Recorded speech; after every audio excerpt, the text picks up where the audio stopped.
Hey guys, Ben Labadie here, and I'm with Michael Bondy, current councillor and candidate for re-election here in Ward 6, Chatham, Kent. So Mike, thanks for coming out, my friend. Ben, my pleasure. So let's have a good time tonight and bring your questions, share your comments, share your opinions, hit that share button, and the whole idea is how do we get to know a little bit more about you. So you are, how, is it 4 or 8 years you've been on? 8. 8 years on council, 2 terms. And just for the people that, we got a lot of new candidates, and there's going to be new people in council because people have left council. What can they expect? What was kind of your, one of the cool things that you learned as you got in that you didn't know that kind of freaked you out a little bit? Well, the interesting thing is when you're first elected, there's no training. So you show up and you're cold. Yeah. There's no training at all. You don't even know where the washrooms are. So all of a sudden, it takes a while, but you figure out the process of how it works. Right. And there is a process. So it's interesting, but the first couple of months are a little frightening because you're watching things happen and motions coming and point of order and Robert's rules and all this kind of stuff that you don't know anything about, right? Yeah. So it's fun, but it's a little scary. It's for the new people that come on. There's going to be a lot of there's going to be 7 new people for sure because there's 7 vacancies. They'll really enjoy it. It's really exciting. It's really fast paced. Like all of a sudden, the meeting starts. Yep. And nobody says, "Well, okay, so soon we're going to start talking about." It just happens, right? Like, and you're in. Right. And you can decide to put your hand up or not. You can just sort of watch it happen, or you can engage in it, and that's awesome. more fun. All right, so we've got 17 viewers. Hey guys, don't be scared to hit that share button. Shrewsbury Bate says, "Hi guys, how many years has the longest standing council member served?" Would that be Solomon? Or? Well, it's either Solomon is a long-term councillor, but Brian Fluker, Joe Foster, former mayors. Okay. But prior to amalgamation, Frank Vercouteren, he's got to get the record for sure, and that could be decades. Yeah. It's a long time. Wow. Like Frank's 35. Well, I think Councillor Solomon is 33, 35 years. Yeah. So like a long, long time. Awesome stuff. Hey guys, don't be scared to ask some questions. Hit that share button. Share your opinions. What's your favorite thing? What's your greatest accomplishment so far over 8 years? What has been the one thing that you're like super proud of? Well, never voting for tax increases. I like that. That's a consistent thing. So you've never voted for a tax increase? No, not once. I voted against the tax increases 7 times and voted in favor of a 0% once. Okay. Over 8 years. I think my greatest accomplishment is what frankly, it sounds a little negative, but what I have voted against, which is purchasing the railway. I made 2 motions to sell the railway. They both failed, but now we've decided to sell the railway. So in the end, it kind of worked out, right? And I've been consistently against the turbine companies giving us millions and millions of dollars to endorse them. Right. Because I don't think turbines are good for our community. Okay, can we go into, we're going to touch the railway after, but let's go back to that wind turbine. No, most people don't understand how that works. Like the whole thing, why there's a bunch of turbines in Chatham, Kent, and nowhere else, really. Okay, the reason why we have lots of them is Chatham is a willing host. So it'll be explained that the province puts them wherever they want because of the Green Energy Act. Okay. So we technically have no say. We can't say no. Right. But the companies come to us and say, "Will you vote to be a willing host? And we'll give you $4 million." Okay. And it's like, wow, we're going to get them anyway. We might as well take the $4 million. Well, I don't know about that because somehow, like, they're nice folks and all, but I don't think they'd give us that $4 million if that willing host checkbox didn't matter. Right. It has to matter, right? So that's really why we've got them. We're a willing host. Geographically, we're a good spot for them. Obviously, it's windy and we're on the lake. And that's, why we've got so many of them. There's so many different companies. And then the municipality invested in one of the companies. We've got $8 million of your tax money invested in a wind turbine company, which I voted against that too. Okay.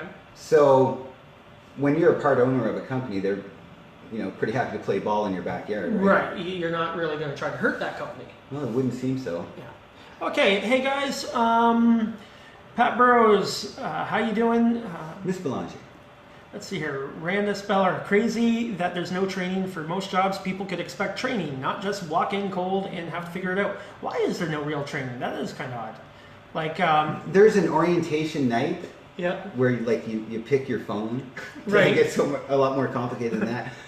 I don't know. There really should be training, because honestly, you walk in and at the first meeting, nobody talks to you about what's happening. You just sit at your seat, and there's your little name tag, and off you go. So pretty much, this is the most training people will actually get, just listening to you. This is it, yeah. Unless there was training and I wasn't invited. That's always possible. You never know, right? Yeah. I'm not always the most popular guy down there, but yeah, there should be some sort of, this is how it works, because you get the agenda, which is full of agenda items, and everything that we do, we either endorse a recommendation from administration or we don't. It's like a yes or a no on a recommendation. There's of course motions from councillors, so those are just one-offs, right? Like I could make a motion to put a swing set into Tecumseh Park, and then council would vote on that. But if administration doesn't want that swing set there, they will chime in and say, we recommend against it, and they'll make the case against it. Okay. But typically everything else is a You don't have recommendation. to listen to that though, or do you? Oh, you have to listen to it. But you have to obey that. No. Okay. That's the whole idea. You don't have to obey anybody. And that's the nice thing about council. Unlike provincial or federal politics, you're not a party guy. Right. Like you're Michael Bondy. That's it. So I don't have to vote with the Conservatives or the Liberals or the NDP. So, because in our system, our parliamentary system, you're pretty well bound to the party. Right.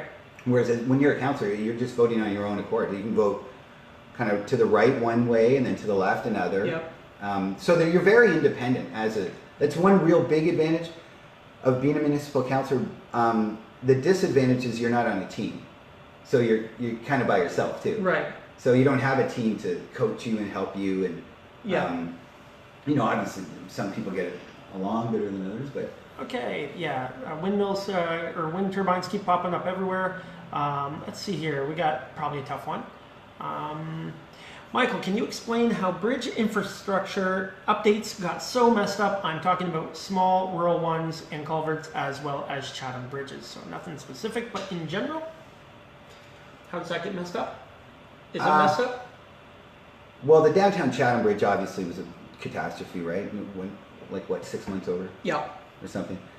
And that was really the company, and just so everybody can feel a little bit better about that, because they didn't complete it on time, they had a $30,000 penalty and $2,000 a day every day that it wasn't completed on time.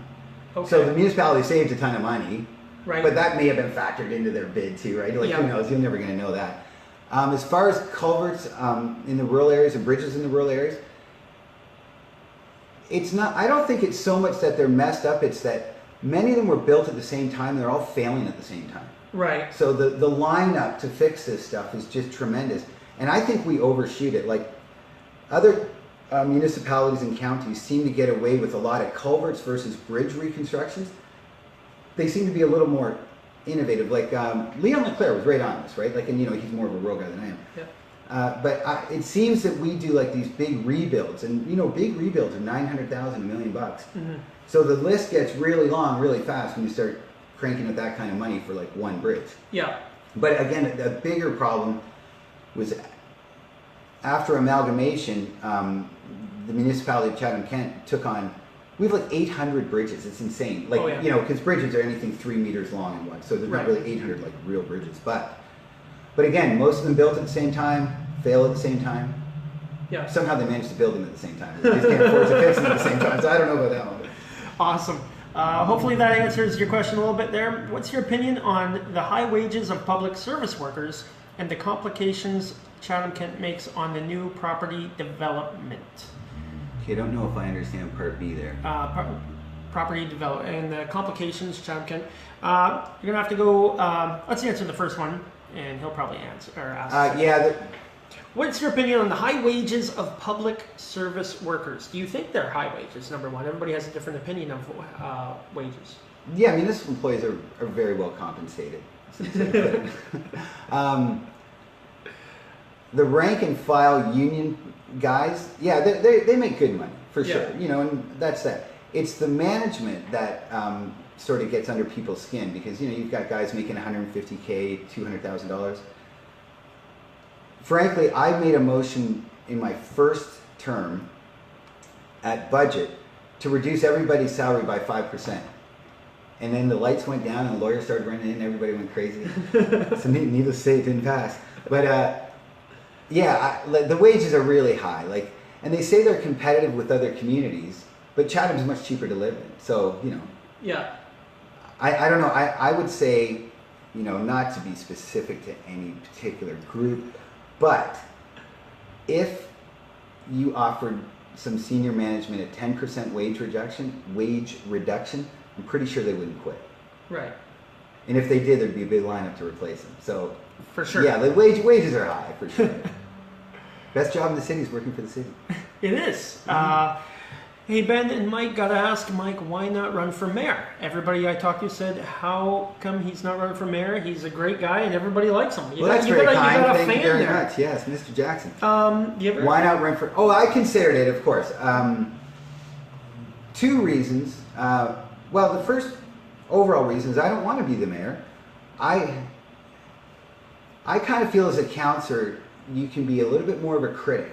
When you become the mayor, you're sort of the cheerleader for the place, right? So I kind of like that kind of, right? So, and the mayor's 1 vote. I'm 1 vote. Like, he doesn't swing anything. He, she, could be a she this time, you never know. They're the face of the community. They cut the ribbons. They go to Toronto. Yeah. But when it comes down to raising your taxes or spending money somewhere, that 1 vote is as good as mine. Yeah. And I have 5 children at home. That's the other second big reason. So there's no time. There's no time, and I like being a councillor, and I don't think I would want to be a full-time mayor. It's just not my thing to put a suit on in the morning and go in and talk about drainage all day. Like, I like being a councillor, but thank you, I appreciate it. Good stuff.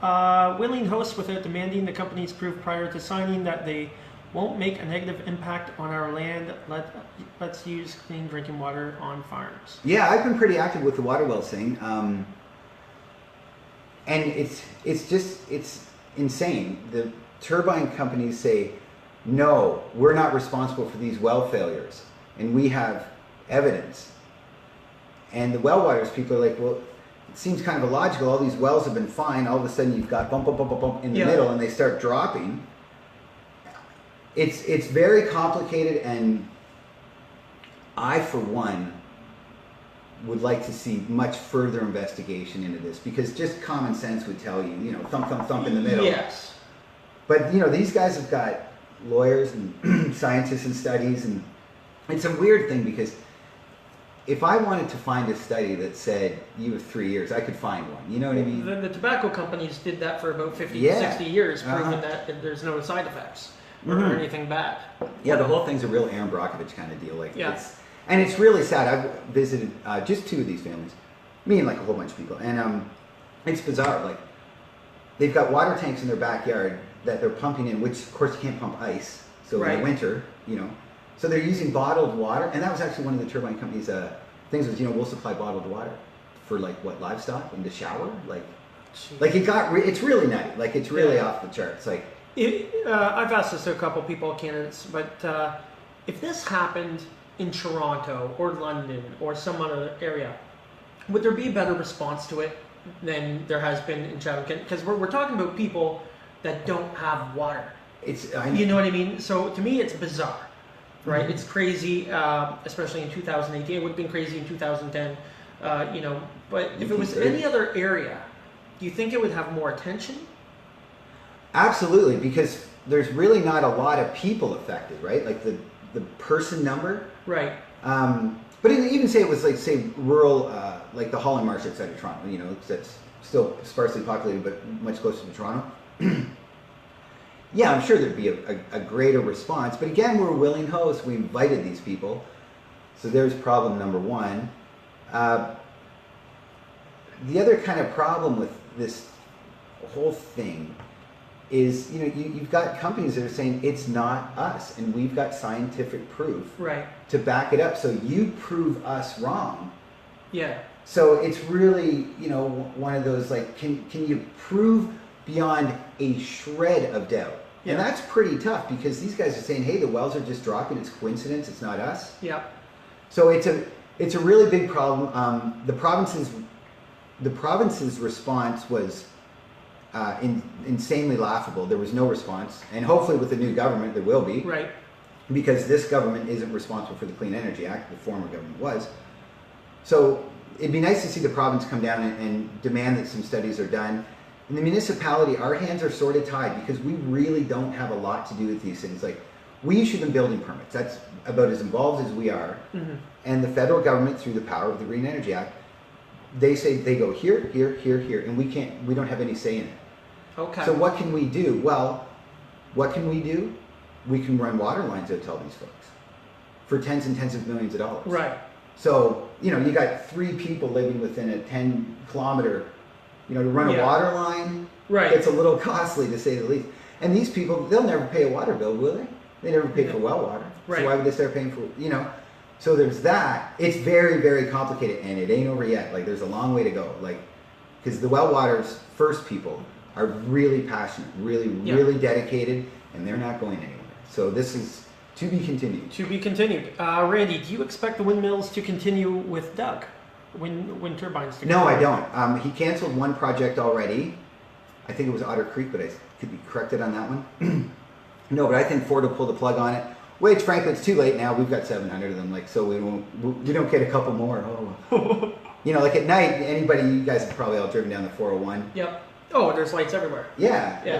They should make them orange and white at Halloween and red and green at Christmas because it's a display.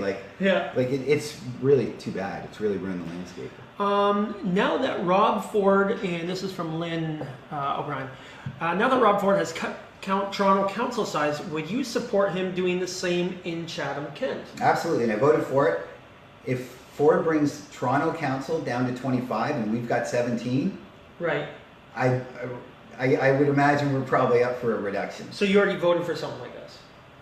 Oh, it failed. Okay, but I voted in favor of reducing council. We didn't really have the solution, like what to bring it down to. It was more, we were voting on let's move ahead with it. Right. Because if we would have voted on this is how we're going to do it, that would have been totally hopeless. I wouldn't even have got close. Not that one passed either. But there's got to be a reduction, and we've got to end this split, between the rural-urban divide, and that's always a big problem.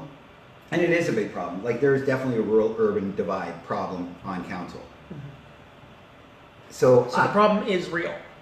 Absolutely, no question about it. It's obvious. If you watch a council meeting and something's coming to Chatham, particularly, people say, "What about Dresden?" So it's not like a mystery. It's there. What's the solution? I don't know. Like, unless you had councillors, I always thought a good idea would be like councillors, like maybe 3 on the north side of the river, 3 on the south side of the river. Okay. And then a mayor at large. Yep. So the mayor's the tie break. And then those 3 on the north and the 3 on the south would be responsible for city folk and rural folk. Right. So that would eliminate. But then there's the argument that, well, Chatham's got so many people, they vote 3 guys from Chatham and 3. Yeah.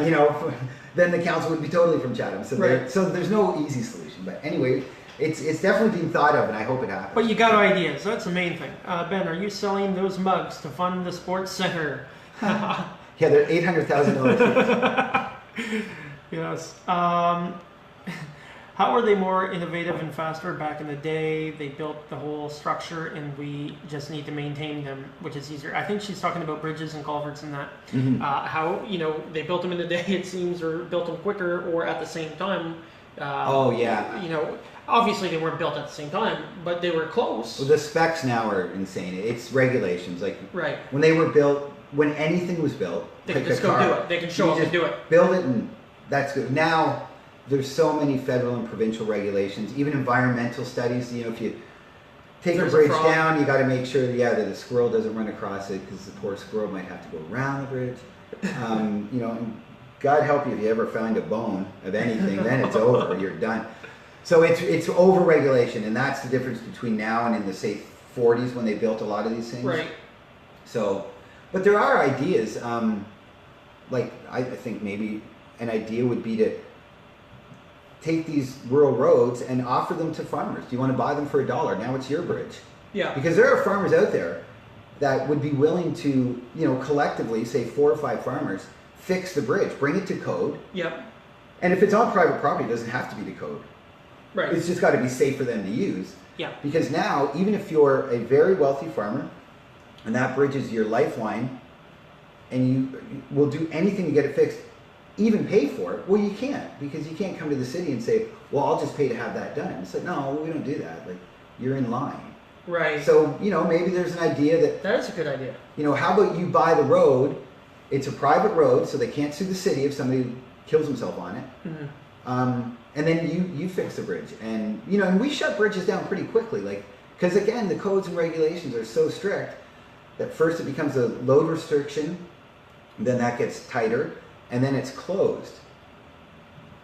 You know, is it really going to fall down? I don't know. But we're never going to take that chance because everybody sues everybody. So, right. So if we got rid of the ownership of these things, do you think people would be interested in that? If well, I'd be interested? There could be, and you know what? If they're not, then that's okay too. So it wouldn't be like imposing this idea, just offer it. Offer it. If you want to buy the road, you can buy it. No, I don't want to buy the road because I don't want to pay any money to fix that bridge. All right, then you stay on the list where you were. You know, it wouldn't be, you're not imposing anything on anybody. It's just, and this is just an idea. Remember, I live options in downtown Chatham. I'm hardly like Mr. Bridge, right? Although I've been looking at a lot of non-working bridges lately. Okay, let's see here. Counselor training is available on the AMO website, Association of Municipalities of Ontario. Okay. Yes, it is. Actually, I went to a counselor training seminar with Councillor Robertson 8 years ago, and the municipality paid for it, and I'm sure it was hundreds and hundreds of dollars. After you got it? Yeah. Okay. And it was civic politics 101. Like, it was not really helpful. So you're right, it's out there, and it was offered through the AMO, and somebody, a facilitator, put it on, but it was really low-level stuff, like how many votes win. You know, right. Like, it was. It's really, it's not so much what we didn't learn at that seminar. Of course, Derek and I had fun, but got to know each other. It's knowing how the agenda works, and, right. and when you first get it, you see these recommendations, and you think, okay, well, that's that. Well, no, that's not that. And you do have the ability to question the recommendations. Right. And the way they're written, you think, okay, well, this is a done deal. I remember the first agenda I got. I thought, well, what do they need me for? You know, but then you learn that no, that's not it. So. Hi, Mike. Best of luck from Rick Gardner. Hey, Rick. Planet Print. Michael, do you see Chatham-Kent approaching the Ontario and federal government for grants to assist in the construction of affordable housing for seniors, lower-income families? It seems to be a desperate situation in our community. Yes, and we do. We do have grants because the list is incredibly long. It's years. Well, there's of a waiting. down payment grant for people that want to purchase homes that you guys offer. Mm-hmm. Yeah. And as far as like affordable housing, and because the municipality does own a lot of that stuff, right? Yeah, the grants are really thin. Like, it's one thing about administration I give them a lot of credit for. They're really on top of provincial and federal grants, but they're very competitive. Like, you're competing throughout Canada, and all governments now are broke and cheap, and they don't give out money for stuff. Right. Well, not things like this, because it's not shiny and I won't. But yeah, they are good at investigating that sort of thing. Dwayne Weaver, hello. Hello. Let's see here. I think the 401 Charing Cross 401 needs an exit. And I can answer that one. Okay. The answer to that is Mayor Hope has asked the MTO a long time ago if we could do this, and they said, sure, but you pay for it. Okay. Obviously, it's not quite that easy, but they said, we're definitely never paying for it, so if you want to pay for it, and it was going to be like $16 million. It was going to be crazy, because there would have to be service roads, and then an overpass. So, yeah, I think with all the infrastructure problems that we have, that, like, unless they just change their mind and decide to pay for it, but if it's going to rest on the municipal taxpayer, it's probably not going to happen, because we've got, well, take a ride down the street, right? Yeah. Randy Boys, you're doing a good job, Mike. You will have my support. Thank you. Thanks, Ben, for putting these together to find another 5 to vote for. Well, Randy, there's more people out there I've sat down with, and check it out. Can Ben and I chair the first council meeting after the election and film it with Torch Media? I don't know if we can get that approval, but let's try it. How's the vodka? They think I'm drinking vodka. I'm not. It's cheap vodka, but it's good. What are your thoughts on improving the EMS situation? Will there be more manpower in Chatham-Kent area at night? Well, actually, and you probably know if you're answering asking this Chantel question. Ms. Shaw, we did approve like 2 weeks ago an additional 12-hour shift for EMS. So it was about a $600,000 investment. So that was only a couple weeks ago. So, and that was the first time in memory since maybe 2006. They weren't even sure when the last time they had additional staffing. So just to be clear, we didn't give anybody a raise. We just hired an extra shift. And where does that shift go? It's pretty complicated, so I can't answer that because they rotate around. There's deployments, and Right. you have to be really on top of this. You almost have to be part of the EMS system to actually understand where this additional staffing is going to go. So they seem satisfied at the moment. Excuse me. There's always a need for more because any wait for an ambulance is too long, right? So, Right. It's never going to be satisfactory to everybody. But council is on the path, this council anyway, of increasing EMS. And we just got through the whole EMS and the blended servicing, which didn't come to fruition. So now that that's settled down and EMS is pretty comfortable where they are, they're run by Medivy. They're not municipal employees, so they're not like cops or firemen. Okay. So they're run by a company, so their paycheck doesn't come from the municipality. It comes from Medivy. So the municipality pays Medivy. We pay Medivy. So Medivy signs a 5-year contract with us, and then we kind of say, okay, see you in 5 years. Which is, okay. As long, right. And of course they have to adhere to all sorts of provincial regulations, all that sort of stuff. But Medivy did come back about 4 months ago and said, this isn't working, we need more money. And the municipality said, yes, okay. And we could have said, no, we've got a contract, but we didn't. We said, no, we get it. And we hear from the frontline EMS guys, and they work really hard, and they simply just can't get to places quickly enough. So there has been a bump in staffing. All right, hey guys, hit that share button. Don't be scared to comment, ask questions, share your opinions. Mr. Bondy deserves consideration. Thank you. I'm 51. I understand that. Will province pay nothing? I don't know what he's talking about when he says province. Oh, for EMS. Yeah, actually, when we increased the staffing, we took the burden on of paying for all of it, and the province does pay 50% of EMS costing, right down the middle. But we have to apply for this 50% because we approved it without the 50% approval. All right. So we're assuming the province will hold up their end of the bargain. But there's a good chance. There's a chance. There's a we chance. can be on the hook for all of it. Yeah, but we felt it was necessary anyway. So, yeah. But I'm sure they'll come through. Awesome. What do you think some of the challenges council faces over the next term of municipality? What do you think one of our greatest challenges would be? In the next term of council, I think it's always going to be about job retention. It's not so much going out and finding the big magic company, because they're not out there, obviously. So really what council has little influence when it comes to getting companies to come here or getting them to stay. Just frankly, we don't. In the States, you can bonus companies and you can say, hey, we'll build you a factory, or you can have no taxes for 10 years. We can do none of the above. Right. So when you can't financially help somebody, you're kind of limited as to what you can do. But what we can do is, the population's starting to build again. Unemployment rate's very low. That might have something to do with a lot of people leaving too, right? Those numbers can kind of go up and down. But it's the same old story, which I'm sure is boring. But if, our taxes are very high, and if our taxes are high, then people don't come. Our industrial and our commercial taxes are extraordinarily high, and our property taxes, the municipality will say no, or we're not. Our taxes aren't high. When I first was elected, I said, "Whoa, hold on!" Yeah. My mother-in-law lives in Toronto, and I know what her taxes are, and I know what our taxes are. Now this is how it's explained, because it's genius the way it's explained. It really is. They said, "Okay, Michael Bondy, we know where you live," and I said, "Okay." It scares me, but okay. They said, "Now, for you to live in that house, you would pay the same taxes if you lived in that house in Toronto." Okay, sure. but it would be worth $2.5 million.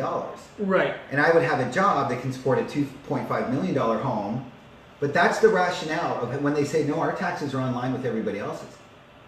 It is smart. Like, it's, to me, illogical, but it's a good argument. So to sit on my front porch, drinking some cheap Russian vodka with Ben, the taxes on that house and that in Chatham would be approximately the same as it would be in Toronto. And it would be, that's true. Yeah. But the value's not there. Right. So that makes selling a home in Chatham difficult. And you're a realtor, you know. Yeah. You get a Torontonian that comes down here, goes on Braemar, sees a wonderful, wonderful home for $300,000, $400,000. And those are like super nice houses. And it's like, oh, by the way, the taxes are $15,000 a year. Yeah. See ya. And a lot of people, when they buy a house here, that they come and they usually just sold their house, okay? You're right. They can pay almost cash for it, most likely. But then you have that monthly payment, you know, that of taxes that Forever. they don't expect.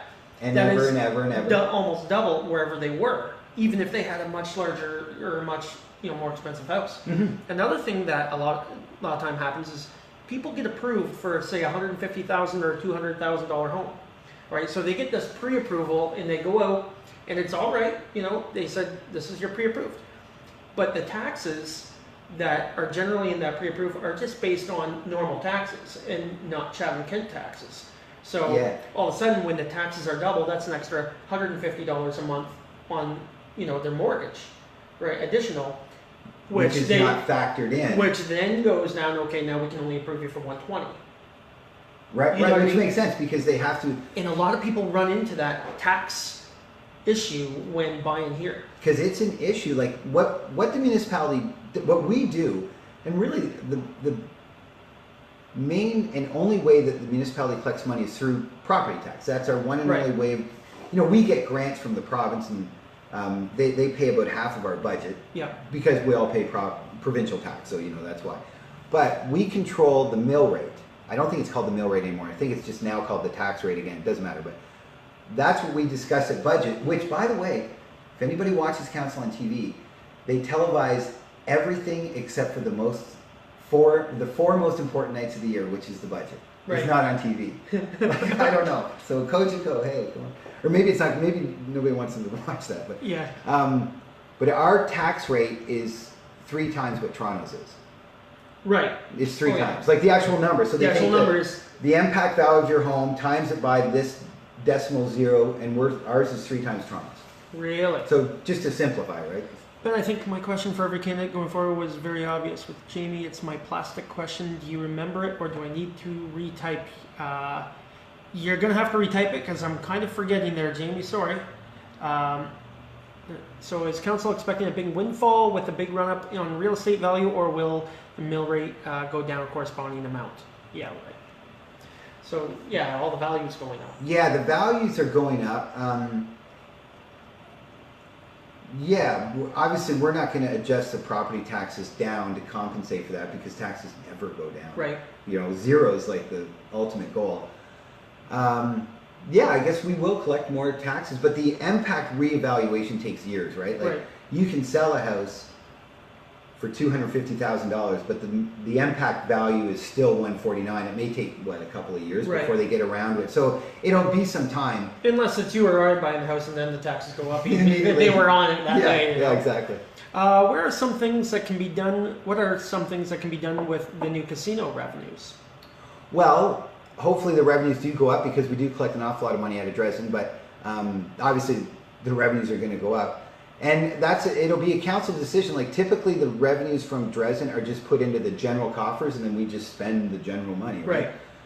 So I would think there's probably a great deal of interest out there because it hasn't come up yet. But for a sports facility, you know, that would seem like a logical transfer of funds, right? Like, you know, it's kind of free money. Well, it is really. It is free money because if there was no casino, we get 0 money. So if there's a casino, we get money. So it is free. So that may be, because we don't earmark it at the moment. So it doesn't go directly to any specific project or budget. It just kind of goes into the general flow kind of like property taxes, right? Like Okay. my property taxes don't go to a pool and yours go to a bridge. Like it just goes Yeah. in, right? So yeah, maybe that's an idea. I don't know. So let's talk about the sports complex. Since you I mentioned thought it that. might come up. Yeah, you thought it might come up. Multi-sports complex. I believe it's something that should have been done years and years and years ago. But where are we at there? What does council or the mayor has put out something about the idea, which good stuff always happens near election time. What are your thoughts on this? Well, let's start with the Navistar property, okay? Because that's one everybody talks about. That's not really easy. First of all, Navistar owns it. Yeah. Third, like 100%, they own it. They're really not at the table, like willing to hand it over for a buck, So, Right. like, it's the ideal location, unquestionably. It's across from Yeah. the casino, a hotel, the convention center. It's also a great big stain in the middle of our city, which would be nice to, Yes. fix. But it's not up to us. That's not our decision to make. And Navistar doesn't seem very interested in selling it. It doesn't mean anything to them. They hardly answer the phone, apparently. But then there's the contamination problem. Everybody understands how that works. Now, if You especially. me as yeah, yeah, me and yeah. I don't want to go there. That was a bad thing. Still is a bad thing. Still down there. Dry cleaning fluids, good stuff in the dirt. So what ideally would happen is Navistar would say, okay, you can have the property for $1. Right. My opinion would be we don't want it. No, thank you. Because of all the contamination, it's fine if it stays there. If it leaches out, Yep. and then the neighbor says, whoop, uh-oh, we got a problem, then we own it. And if you buy the land, you buy the contamination. Yep. That's the way it goes. So if Navistar would agree to take responsibility for the next 50 years of any leaching problems outside of that site, Bob's your uncle, we're all set. Yeah. Chances of them doing that is 0, right? Right. So and the other thing about contaminated land is what I don't get really worried about, because I do have a little bit of experience in this mess. If it does leach and somebody tested their land and sued the city because there's contamination, if it's 27 feet down and we're not on well water, what judge is going to award you anything? Like, Right. how does it really hurt you, And you can build anything you want on contaminated. You can build daycare on it. You just can't mortgage money to buy it. But you don't have to clean it. Like, it can stay there forever. Right. There's tons of them in Chatham because it's an old community, right? Yeah. So people were spilling gas, and there's gas stations and bad old dry cleaners all over the place. Somebody oil leaking on the road. Oh, yeah. Stuff like that. So there's a lot of that going on. So that's one of the ideas, but let's just move away from the Navistar location and just back to like a twin pad arena. We all know it's necessary. What we do need to know, or the next council, I think, would need to know a lot more information, like how much is it going to cost? What's going to be the tax burden, right? Because Right. the cost of these things are like $35 million up front. Like, it's not over It will 5 years. be much. Yeah. And it can be more depending on if you want a lot of seats and et cetera, et cetera. And I think, the hard question is, if we want to build this thing, what are we going to give up? Right. Are we going to close a couple of arenas that are underused to build a new one that may not go over really well, obviously, with people that live close to, the underused arenas? Yeah. So it's pretty complicated. I think it'll happen. It may happen even on the memorial site. Mhm. There's plenty of room there. You Yep. never know. But there's definitely an interest, and it's the time has come. The arenas are pretty rough. Okay, Keith Graham. You just said our tax rate is too high, and yet you are open to taking casino cash and spend it on a new sports complex versus lowering tax rate. I don't think. Keith, Oh no, I think I can probably go with that one. You just said our tax rate is too high. And yet Versus lowering the tax rate. Yeah. I'm just being honest. Like, lowering the tax rate just won't happen. So if we're going to do the sports complex, the money's got to come from somewhere. Lowering the tax rate, I've tried 8 times in a row to have the tax rate lowered, and I just know that council doesn't do it because, and really it's kind of a tricky game, because when administration comes to council at budget and they say, okay, if you want to have a 0 tax increase, a 1%, 2%, they don't even go into the minuses. Right. But when they start at 0, they say, this is what you're going to lose. You're going to lose pools, arenas, libraries, all the good stuff, right? Yeah. We're never going to lose salaries or benefits. Right. It's always libraries and pools and arenas. So I understand where you're coming from. You know, I'm saying on one hand the taxes are too high, so let's take this money and go build a new sports arena. And what I'm trying to say is if we're going to build a sports arena, if we dedicated the funds from the casino to that, rather than it just go into the general flow. Right. Because we're pretty good at just blowing money when it goes into the general. So this would be a way that we'd be able to say, okay, this is exactly what this is doing. Yeah, and the casino, if we mortgage out this new sports complex and the casino can pay that mortgage over the course of the years, then at least we know where it's coming from. Yeah. Which would be an easier sell to the community, right? And it'd probably be a little bit more logical. Yeah. But the idea of lowering taxes is just never ever going to happen. So if we can hold it zero, I do think we could lower the commercial and industrial rates because we can. There's three different categories. Once we start lowering residential rates, then it's the libraries and the swimming pools and all the good stuff. You know, street cleaning, snow plowing. Again, never salaries or benefits, but but the industrial commercial stuff, you can see a win for that. Awesome. Thoughts on your vote to opt out of Chatham Cannabis Store? Thoughts on your vote to opt out? The province is putting the option to municipalities to opt out of having cannabis dispensaries. I don't think Chatham should do that myself. Would Chatham consider opting out, Chatham Kent, of having cannabis stores? And then having it retail instead? Well, is that what the point is? I'm not sure. Cheryl, can you put that in a better context for us? So I know we'll have the ability to choose. They can either be retail or it can stay with Well, you can. I think that province has thrown down. The option. Of having a store within the municipality. Yes. So the municipality can either opt out or have them like everybody else. Yeah, actually, I haven't really thought much about it. I just assume it's going to happen because I know they're only allowing so many stores now in the rollout. Right. Should we opt out? No, I don't think we should opt out. If it's legal, it's legal. Why would that's a prohibition stuff, right? Yeah. I don't think it's a good idea, and I certainly don't want one close to my house or anything. But if it's legal, it's legal. I'm all about that. If it's within the parameters of the law, then as long as it obeys the law, then why not? It's part of the federal law. Yeah. Okay. What else we got? Hi, Marjorie Crew. How are you? We have to increase the tax rate to match inflation. We can't ask for the same quality of life if we can't increase our taxes at the same speed that a load of bread does. A loaf of bread. A loaf of bread. Yeah. Well, you're right. We can't if we maintain exactly the same level of service that we have right now, which I think is too high. In some cases, like wages. I don't think the first thing, just our taxes are very high. So I get what you're saying. A cup of coffee goes up 1% a year. Well, then the taxes should go up 1% a year so that we can still buy the same cup of coffee. I think we don't need the full cup of coffee. We spend too much money on crazy stuff. Yeah. So pull back some of the spending. And again, it doesn't have to be these services that pull on everybody's heartstrings. Right. Like the railway, look at the money we threw into that, and let's talk about that rail line. Let's. And you've been probably, I think, the most vocal about being kind of against it and the costs associated with maintaining it and that. Now, besides my idea of making it the Great Ontario Marathon Trail, right, which I think is an awesome idea since we have it. Well, it's about the right length, isn't it? It's the exact length. It's 26.2. How often do you get that opportunity? But I know you got a bunch of things going with this. Where are you at here?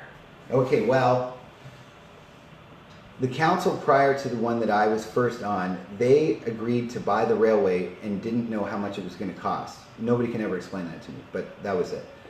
So we bought it. The idea was to maintain a rail service for some of the farmers on the line, but the real argument was the fertilizer plant, right? And some other industry that insisted that we keep this railway no matter what. We have to keep it. So as time went on and these industries didn't ever arrive and the railway deteriorated, I made a motion in the last term of council and in this term of council to sell it, cut bait. Let's just move along. Both those motions failed. So I've been against owning this railway from the beginning because CSX walked away from it because it was losing money for obvious reasons. Right. And then we bought it, and then Lake Magnetique happened.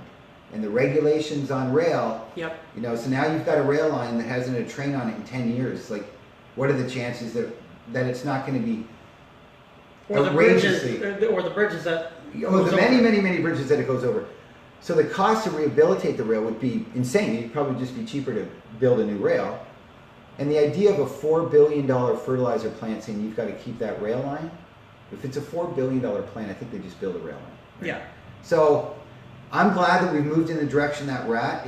It lost $6,000 a month for the last 9 years, every month. Yep. And it didn't do anything. Like, you know, there was no give back to the community on that $6,000 a month. It was just like gone. Has anybody ever been hurt on there? Like, because that's municipal land, right? You can trip on that, or Yeah. Well, as far as I know, no. Yeah. But part of that $6,000 is liability insurance on that. Okay. And then there's maintenance, and we started its own separate company, borrowed the money to buy the railway, so we're paying interest on that money, and that's part of that $6,000. Okay. So I asked to have that kind of broken down where that $6,000 went So that rail line right now is $6,000 a month. every month. So every month that we have it. Now, what are your ideas of possibly keeping it, selling off some of the rail, the stone, and keeping it as a trail? That's exactly what should happen. Yeah. Yeah. Oops, sorry. Kick your phone. Kicking the phone. Hey Martha, how are you? Jamie, we don't have a full cup of coffee. Yeah. Yeah. Okay. So would you be open to the trail idea? Yeah, I think the trail's a great idea. We're going to keep the land anyway. Right. Like, that's not even on the table. It's contaminated land. Nobody wants to buy it. So we're going to keep it. Now, what I would hope happens is that a third party like the Chatham Trail Association, The Great Ontario Marathon Trail Association? anybody but the city. Yeah. Because if we take it over and run it as a trail, then it's going to get costly and there's going to be signs. And I'd like to see it just kind of organically happen. And the municipalities stay away from it because we're not really good at running things sometimes like that aren't, you know, like where our job's roads and sewers and stuff, right? Yeah. And trails, like that is our job. But not rail lines. No, obviously not rail lines. So yeah, the nice thing about it is that it connects 3 communities: Dresden, Wellsburg, and Chatham. Yes. And it's an in and out, which you know as a runner, that's pretty common, right? Yep. And this would be like both ways, so you Right. would do like double marathon. But it does connect 3 communities, so it's not like it's a trail that goes out. Yeah. It comes back in. Like, you could have these different places, like for bikes, or, you know, we'd have to really discuss: would you allow motorized vehicles on it, or Right. would, you know, stick to like Yeah, walkers, runners, yeah. mountain bikers? So that's all down the road. But first, we have to sell like get rid of the ties, get rid of the rail and the gravel, and hopefully make some money on it. How hard is that to sell? Well, we did have an offer, and then we put it off and put it off and put it off and put it off, and then they left, so they're not coming back. It's probably not hard to sell, but the complicating factor is that it's very expensive to pick up. Yeah. So to get it out of there, it's the cost. So, and it's kind of like gold or silver, like scrap metal goes up and down, right? Yeah. So we'll see how that goes. Although apparently it's great rail and it could be used for trains. Right. So that gives it more value. As long as Somebody it's in buys good condition. If it's in good condition, And usable. apparently it is. Like, that's what they say. So Good stuff. Is this a paid position that you're running for? Yes, you are Yes. running. I can introduce you to oh, Jamie. Introduce great. us to Yeah. a purchaser. Yeah.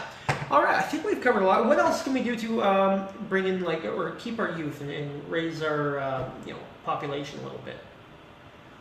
Well, in order for youth retention, I'm a big advocate of really supporting the college, working strongly with the college. If we have like because really as a municipality, we can't say, well, we should have a really cool mall, because that's not our job. We don't do Right. that, right? Like, I think trails, parks, maintaining a safe community, like really, kids are growing up thinking this is a really safe place to be, because it is. Like, Yeah. Physical safety it's solid here. But the level of break and enters is super high. So if we can Right. kind of, knock that down a little bit, which obviously means get rid of part of the drug problem. But as far as youth retention, it's really us creating an environment that business wants to stay in. Because if there's a job, people will stay here. Like I'm one of 4 children. I'm the only one in Chatham. And I came back to run a family business. Otherwise, and out of my graduating high school class, which was 30 years ago, there may be 2 of us, and we just had a 30-year reunion last summer. Right. And almost all of them said, if I could come back here and live, to raise their kids, although some of the people now, their kids are getting a little bit older, but I was fortunate enough to come back and raise 5 children here. And it's a wonderful place to raise kids. So how do we keep one of my 5 kids here, right. or maybe more than one if we're lucky, is have a job for them. Yeah. They don't, they all want to move to Toronto when they're 20, and sure, that's lots of fun. But when they get married, they want to come back here, but they're not going to come back here if there's nothing to do. Right. And even if they come back, we have to make sure their spouse or partner has a job too. Mm-hmm. And how do we do that? Again, the municipality we don't build malls and, cool stuff like that. But we can create the environment by keeping the taxes in check that yeah, we gotta have the quality of life to bring the employers to employ. It almost has to happen at the same time. It does. It's almost impossible to do. It's very difficult, but what really works in our favor is geographically we've really got it, right? Like we've got the lakes and, we've got nice land. It's warm. Yep. Most of the time. And well, basically, Canada's Florida. Yeah, sure. You could draw a straight line across from us and you hit Northern California, right? Yep. So as a municipality, I think if we just make it business friendly, which is like not killing them in taxes and doing what we can, we're limited, but that would be a way I hope that we can, have young families stay. Yeah. Hey guys, don't be scared to hit the comments and share your opinions, questions, as well as hit that share button for us. Youth isn't adult use, it's 13 to 17. Yeah. Yeah, but youth 13 to 17 don't really have a choice. Like if their mom and dad live here, they're kind of, right? Like, yeah. So I'm thinking like get that 17-year-old to not leave by creating a college opportunity here. There was even talk about a university. That'd be huge. Talk about that. Yeah. That'd be a long ways away. But, we've got University of Guelph here in the municipality. The college is killing it. Like, it's growing like crazy. Like, it's growing really, really quickly. Like, never when I was a kid would you see anybody with St. Clair College sweatshirt. No. And they've got residences, and they've got a nice big program. So, that'd be a way just to help. And big business likes to locate around schools. Well, all those kids got lots of money. They like to spend it. Yeah. And the more you can bring, the more of them you can have. This is grassroots mental health and addictions. Everybody talks about, do we have a big mental health and addictions problem here in Chatham Kent? Well, as with everybody else, in Canada and the US, really. Sure. Again, not my specialty. I don't claim to know much about that. What I do know from the police is that there is a pretty strong drug problem, stronger than most communities. Okay. And with drug addiction comes mental health issues. So, yeah, there's that. And I think we do have a problem. Okay. And that's coming from information from the police. Right. And let's just, again, guys, we're going to wrap it up here in a few minutes. So get your last questions in if you have them. Bike infrastructure is a big one. People keep talking about. We don't see too many, like when you go to other areas, you see lines on the road everywhere. I don't see that much here. Many people feel they don't see that much here. What can we do for bike infrastructure long term? Well, what we are doing is we're building this bike path, outside, but that's outside the city.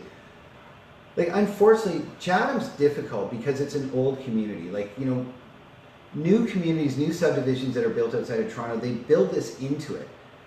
So it's difficult in Chatham to have connecting links. Right. Like Victoria Avenue is a perfect example. There's a bike lane from McNaughton to Gregory. Yes. Because they redid the road. So they could widen it and put in a bike lane. Well, then it ends, and it's only about a kilometer long. Yeah. And on a bike, that's about a minute or less. So now how do you extend that bike lane onto the rest of Victoria? Well, you don't. You're not going to cut down all those great big trees and create a bike lane. Like, that's not going to happen, I don't think.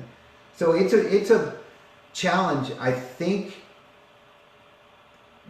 as far as bike lanes, I think we should focus more, because we are developing an awful lot of land, a lot of new subdivisions coming up, but I'd like to see us focus more on bike infrastructure in those areas, because there's not a lot of money can be done easily and done properly, and not just a a 1 kilometer bike lane, then that stops, Yeah. and then what? Are you supposed to get off and walk your bike to the next connecting? Like, you know. Yeah. So, it just because of the existing infrastructure, it's a challenge for sure. Kirk Hooker says, hello, cousin. Hey, Kirk Hooker, what's going on? Yeah. You did a good job, Kirk. So what would you hope to accomplish at the end of 4 years? You know, The next 4? the next 4. What would you like to see? Well, I would like to see, I'm not speaking for myself because, you know, once you get into the family here, you're part of like council. I would like to see council be reduced in size, create some sort of method that there is not that parochial rural-urban divide. Right. Like to see council maintain a reasonable tax rate. I think there's probably going to be an increase. You know, you can't ask for a 0% over 4 years. Well, you can, you're just not going to get it. And I'd like to see council look within the municipality and let's make some changes. You know, we've got a staffing kind of, I think, a bit of an overload, and you know, we have to restructure. Like every company that is of that size, like we have to look in. What we did last time, I had this thing, called a service review. So we went to the department and said, okay, we want you to look inside and report back to council if everything's good. Well, nobody came back and said, yeah, we're like 20% too big. Right. Like, obviously. Yeah. You know? So I would like to see, you know, nobody likes consultants, but maybe have a consultant come down and just sort of straighten things out. Like, not so much in the unionized people, because that seems to work pretty well. But I think our management structure, we're still getting over the hangover of amalgamation, unfortunately, 20 years later. Yeah, but it's still there. Awesome. Okay, guys, well, we're going to wrap this up. It has been great. Hit that share button. And if you're watching the replay, don't be scared to comment and ask questions later. And what do we got here? I'm not much of a gift giver. But look at that. Bondy's Cleaners. I get my own. It will fit. It will fit. I get my own look at Bondy's that. Cleaners shirt. That's I should have cool. given it to you at the beginning. I know it's kind of like the whole military mash look. Yeah. Established 1962, so that's cool. 1962, eh? Yeah. So that's Like a long time, 50 man. something years ago. Yeah. Wow. It's very exciting dry cleaning. It's fun. Right. That's awesome, guys. Well, thanks, Mike.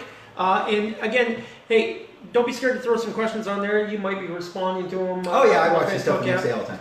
And yeah, it's been a slice, and hopefully you come back mid-campaign. I'd like to see where you're at and see what you're hearing on the Yeah, trail. you really should do all of this again because it was pretty early start. Yeah, right? I've had a couple people on a second time, and it's always, especially the people that are just getting into it, or you know, they try to be go out there and there's candidates for the first time. Yeah. And then they knock on doors and then, oh my, okay, I didn't know that, and then they come back and they know a lot more, right, real quick, you know, about the issues that are really happening. Well, when people first get in, you know, and put their name in to run for council, yeah, you're not really going to know the issues because you're not talking to people about it. But once you say I'm a candidate, all of a sudden you've got the questions coming, and then you find the answers and where your opinion lies, and it's important, and it's easier for guys like me that are incumbents because like you guys just look backwards at what I did in the last 4 or 8 years, and that really kind of tells the tale.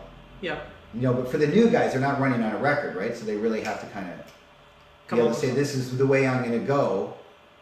And then you get a feel for how they are. Yeah. Of course, I'm pretty sure how I'm going to vote. But. All right, guys. Thank you very much. Hit that Thanks, share everybody. button, and I will talk to you guys later. Bye.